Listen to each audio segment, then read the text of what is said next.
So I was just listening to a report that tickets for pre-sale for Black Panther 2 was crashing sites and stuff like that, and people couldn't get their tickets or payments.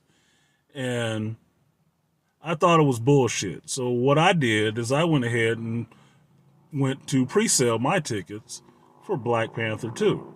Nothing I usually do because you never need to, right? Sure enough, my screening on Friday night, opening night, mind you, 5 in the afternoon, in the evening, 4 tickets sold. I'm the 5th person. Theater empty. Bullshit, bullshit, bullshit. Nobody is rushing to see this goddamn movie. Nobody black, really. No black males.